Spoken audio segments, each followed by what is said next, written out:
velkommen til dagens meget humanistiske udgave af Stornør. I dag der skal vi snakke lidt om buddhismen og hvilke rituelle praksiser de ligesom gør sig i det. Og jeg har fået besøg af Mogadiscius, som sidder herovre. Han er flygtet fra sin familie, så derfor sidder han med ryggen til at anonym.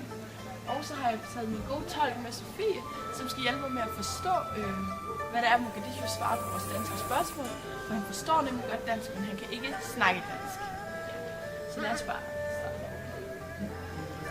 Det første, vi skal spørge Mogadiscius om, det er, hvilke ritualer, der indgik i processen, da han blev munk. Det, der sker, er, at dengang han skulle være munk, så blev han kronraget, og han fik et nyt munkenavn og en orange munkedragt. Så følger han livet i klosteret og følger de buddhistiske regler. Han mediterer også som det nye liv som munk, og han studerer Buddhas lære for ligesom at få det rituelle og magiske ved det, og for at få god karma. Og så er der sådan en lille ting ved det, det er, at klostrene, munkene, de må ikke have et arbejde, så derfor så er de afhængige af at få økonomiske støtter fra den almindelige befolkning, og det sker ved noget, man kalder almisseindsamling, som er en form for gaveudveksling, hvor at den almindelige befolkning, de kommer for eksempel med mad eller penge til klostrene, og så får de belæringer fra munkene i stedet for.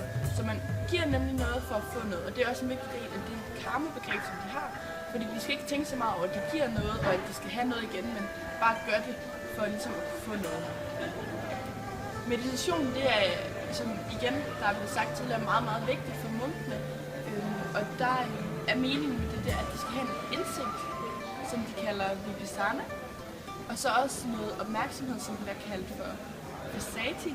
Og det gør de selvfølgelig ved at meditere, som vi kan se, at Mogadiscius han gør lige nu. Og det man kan forestille sig, at han sidder og tænker på lige nu, det er en Buddha. Lidt som vi kan se her på det her fine fad, der har vi også en Buddha. Så det er måske ham, han sidder her i tankerne, eller bare prøver at tømme sit sind for tanker. Ja. Templet det har også en meget stor betydning, men hvor stor betydning har det egentlig? Det har meget stor betydning, fordi det er der, de bærer, og det er ligesom der, de holder den største højtid for buddhisterne, som er Vesak, også kaldet Buddha-dagen, hvor de fejrer Buddhas fødsel og død og hans opløsning. Og den bliver så fejret af munkene ved, at de tager hen til templet og messer sådan en hel dag for Buddhas skyld. Ja. Og det de messer, det er noget, de kalder for buddhistiske sutraer, og de laver ofringer, og så laver de også det, der hedder prestationer, og det er, når de sætter sig her på knæene, og så bukker de sig fremad og laver ligesom sådan en hilsen til Buddha. Det er det, de gør, og der er blandt andet de her, man kalder for lægfolk, som egentlig er de almindelige buddhister, som er meget normale. De kommer simpelthen og kigger på, at munkene de gør det her, fordi det er så specielt for dem, og en følelse af at være virkelig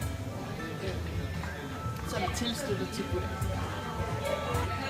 Og det var alt for i dag, så vi siger tak til Mogadiscius og Sofie for at være vores tolk.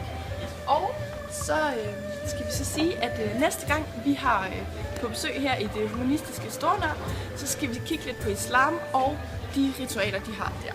Ja, tak for jer.